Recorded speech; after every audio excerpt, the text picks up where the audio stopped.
Hai netizen, selamat datang di YouTube channel Suara Jamu Surabaya. Hari ini kita kedatangan tamu narasumber, seorang hipnoterapis. Mungkin dari beberapa kalian sudah pernah melihat praktek hipnotis yang ada di televisi. Bisa buat orang tidur, bisa buat apa? Apakah itu real atau hanya sekedar entertainment? Fungsinya apa hipnoterapis itu?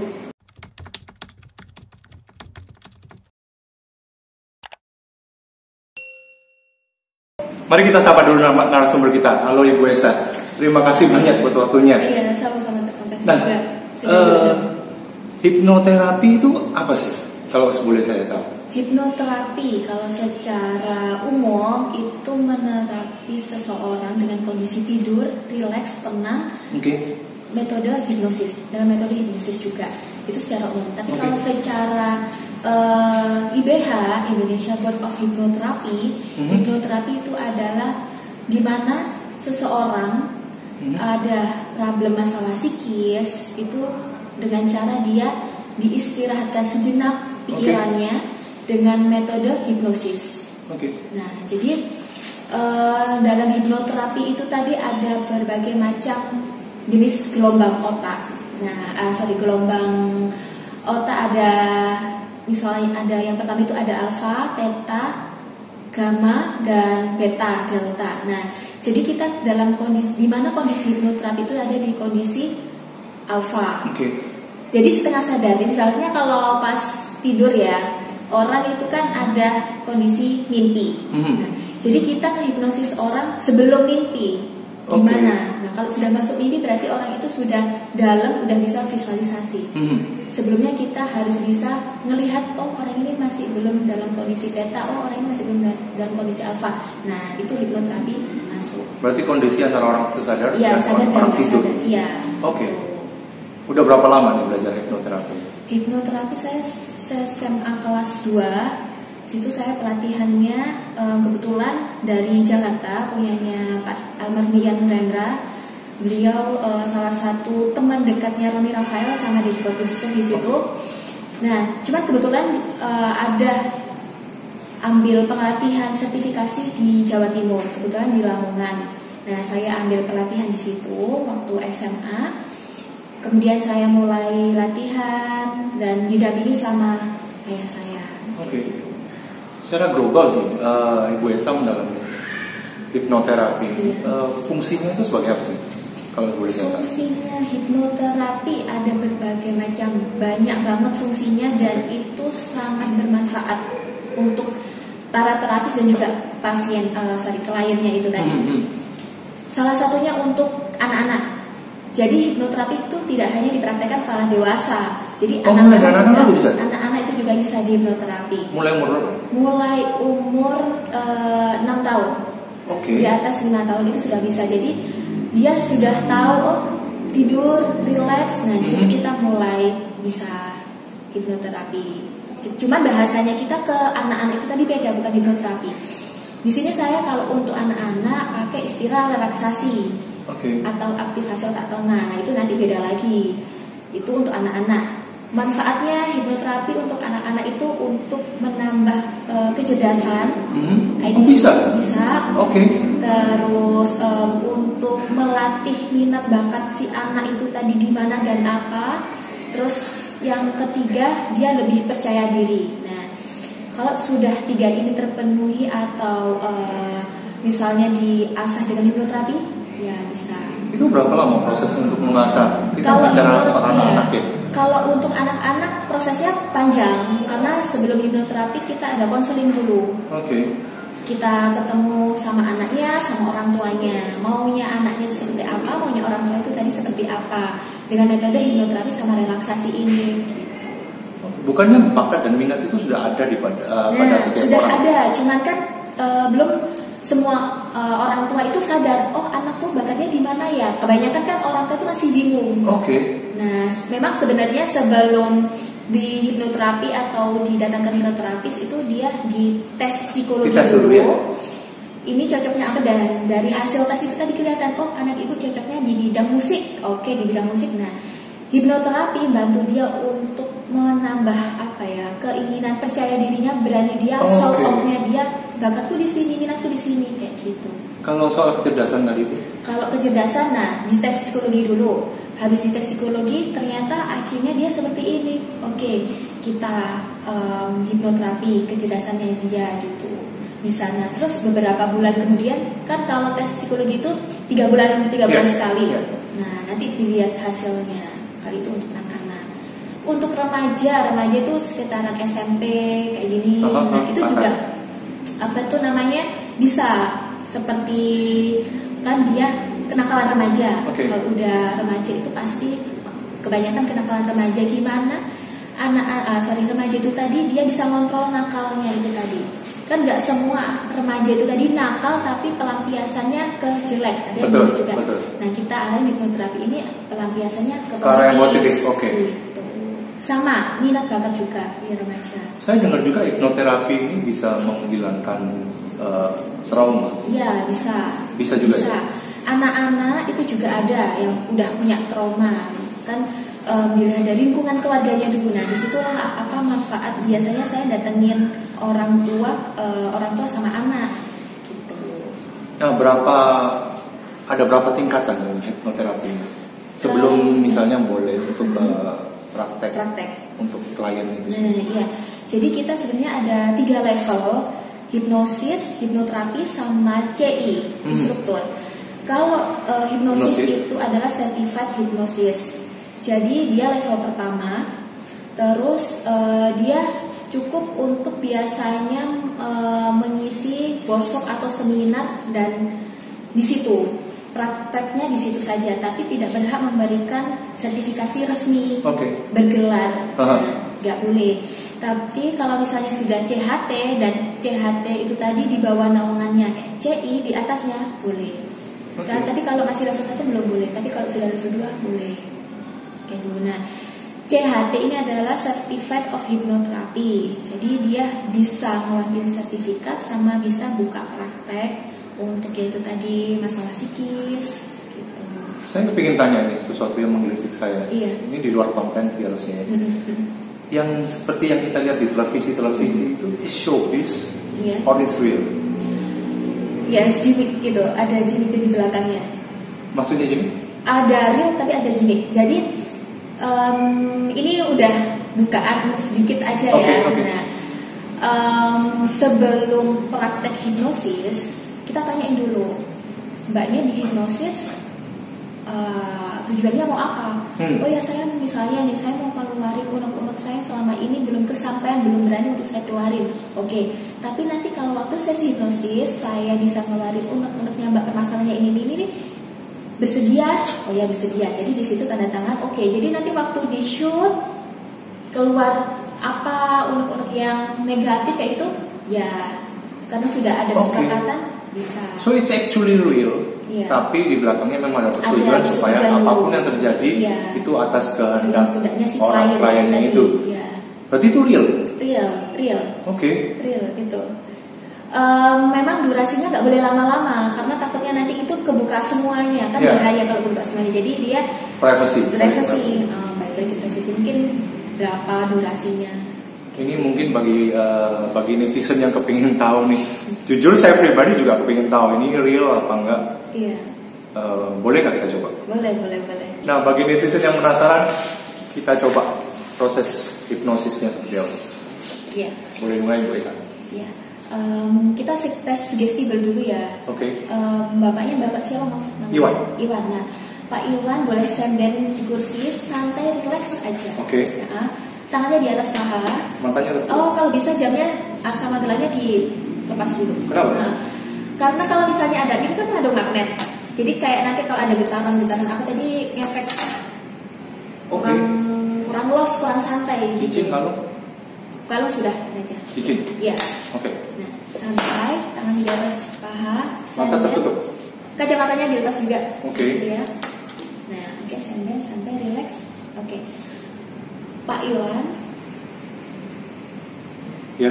Saat ini kondisikan diri Anda, tubuh Anda sangat rileks, sangat santai. Anda cukup diam dan dengarkan suara sugesti dari saya, kata-kata dari saya.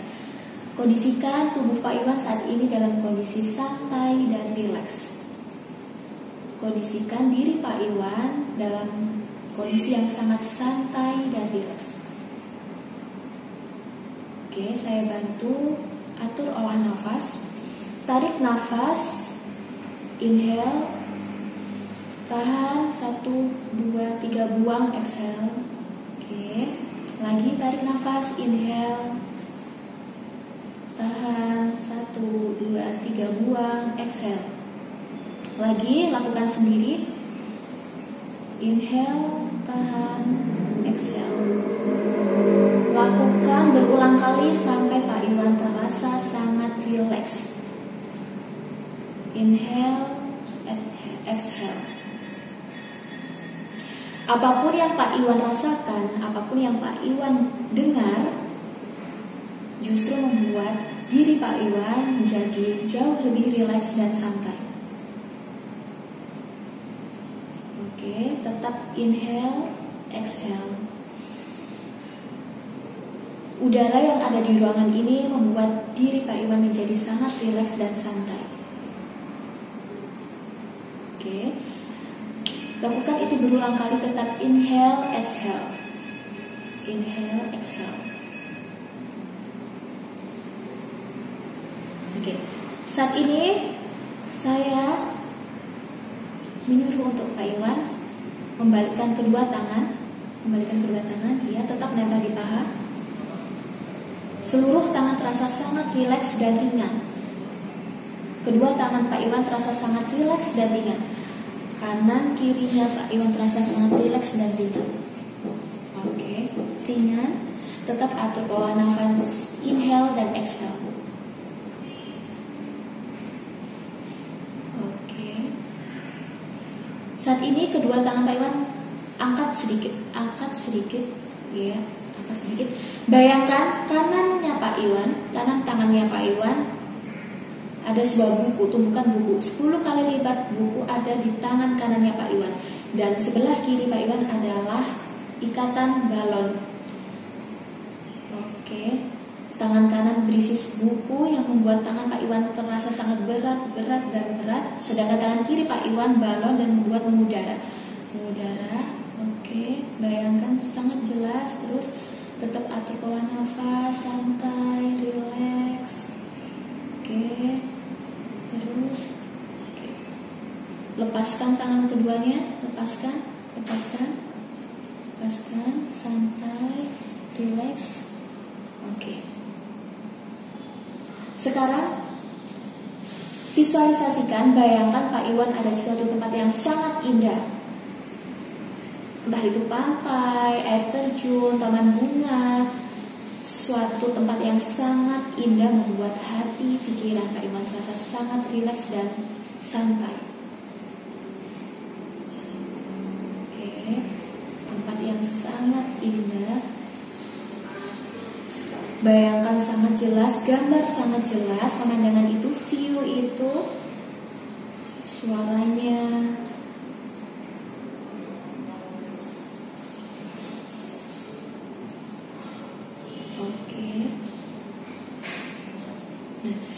Sekarang bayangkan di atas kepalanya Pak Iwan ada sebuah es. Ada sebuah es mencair. Bayangkan di atas kepalanya Pak Iwan ada sebuah es. Dan es itu tiba-tiba turun perlahan mulai dari ujung kepala, turun perlahan. Rasakan rasa dinginnya es itu, dingin sekali. Oke, turun sampai ujung kakinya. Pak Iwan, rasakan esnya itu turun dari ujung kepala hingga ujung kakinya Pak Iwan. Oke, sekarang atur pola nafasnya, inhale, exhale. Ikuti saya, inhale 1, 2, 3, tahan 1, 2, buang, exhale 1, 2, 3. Inhale 1, 2, 3, tahan, exhale 1, 2, 3. Ketika hitungan 1 sampai 3, hitungan ketiga Pak Iwan boleh buka mata. 1, rasakan seluruh tubuhnya Pak Iwan terasa jauh lebih segar dan rileks. 2, ketika Pak Iwan mulai membuka mata, kondisi tubuh, pikiran, hatinya Kak Iwan sangat rileks dan santai. 3, pelan-pelan buka mata. Oke. Ya. Apa yang Kak Iwan rasakan sensasinya waktu visualisasi? Proses membayangkan. Before after.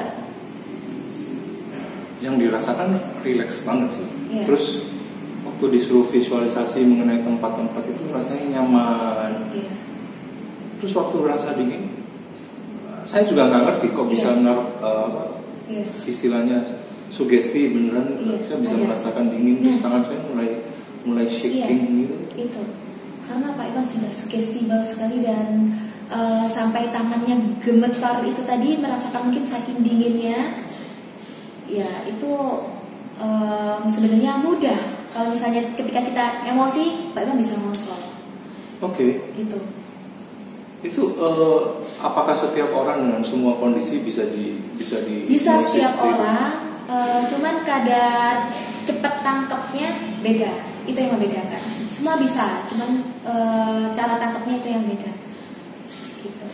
Oke. Ya, selain itu mungkin ada apa lagi yang dirasakan Pak Iwan? Kalau mungkin, masalah fobia, iya.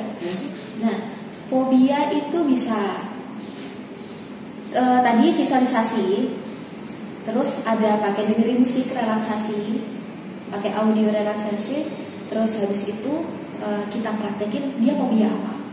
Tapi dalam visualisasi, gitu. Nanti kalau misalnya sudah ada barangnya di situ di tempat praktek nggak ada barangnya, bisa dipraktekin di rumah. Bisa nggak penyakit fisik kejiwaan yang mempengaruhi ke fisik? Misalnya saya punya trauma psikosomatik namanya. Jadi saya punya trauma masa lalu yang membuat saya akhirnya mencari pelampiasan atau pelarian di secara fisikly, misalnya rokok atau alkohol. Itu bisa diobati nggak? Bisa ditangani nggak? Bisa. I feel much more relaxed now. Bisa. Nah, karena memang kalau bicara rokok, alkohol dalam kandungan itu pasti ada. Nah, itu butuh proses juga. Bukan sembuh, tapi kalau kita bilang itu kita mengontrol. Bagus itu mengontrol. Gitu. Jadi bisa. Gak apa-apa. Jadi kita tidak bisa menghilangkan sepenuhnya orang itu berhenti cepat itu enggak. Tapi nanti bisa dalam proses beberapa hari kemudian dalam pertemuan dia secara nggak langsung tiba-tiba berhenti. Rasanya kok aku rokok ini pahit ya, rasanya rokok ini kok bikin aku bosan nggak gitu. Jadi dia ubah ngontrolnya itu tadi. Tetap harus dimasuk di level alpha. Iya, tetap masuk di level alpha. Tapi kalau misalnya Pak Iwan tadi sudah dalam kondisi sempat bisa membayangkan itu lebih gampang. Lebih gampang. Berarti memang lebih mudah nanti kalau misalnya ada fobia kecoa. Nah, jadi Pak Iwan tinggal bayangin kecoa di sekeliling saya banyak banget. Nah, itu lebih mudah. Habis itu lari. Iya. Nah, ini mungkin bagi netizen yang kepingin tahu lebih dalam atau kepingin terapi ke WSA itu bisa hubungi di mana, Bu? Bisa hubungi di nomor pribadi saya gitu. Atau ada IG mungkin? Iya, ada IG ya. Nanti akan kita spread IG-nya. Iya. Yang di dalam IG itu juga ada nomor pribadi WSA. Saya nggak share langsung, cuman mereka bisa hubungi lagi DM ya.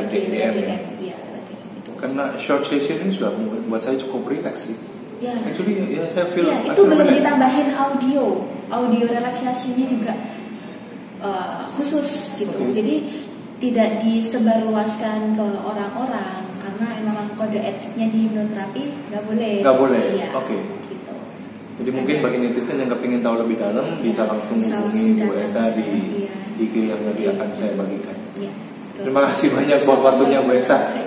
Mungkin bisa semakin besar untuk hipnoterapinya, hipnosisnya, dan mungkin bisa membantu banyak orang, terutama bagi orang yang mempunyai trauma atau bagi anak-anak yang kepingin menambah kecerdasan, kepercayaan diri maupun menemukan eksplor bakat dan minatnya dia untuk lebih dalam lagi. Terima kasih banyak buat waktunya Bu Esa. Demikian pembicaraan kita dengan Bu Esa dari hipnoterapis. Bagi kalian yang ingin tahu lebih dalam mengenai hipnoterapi, because I think it's work, because I tried. Saya merasa betul-betul relax tanpa saya harus buat-buat, karena saya nggak kepingin ini sesuatu yang membohongi publik, tapi benar-benar bermanfaat. Nah, bagi kalian yang ingin tahu lebih dalam atau ingin belajar mengenai hipnoterapi, bisa hubungi di IG berikut ini.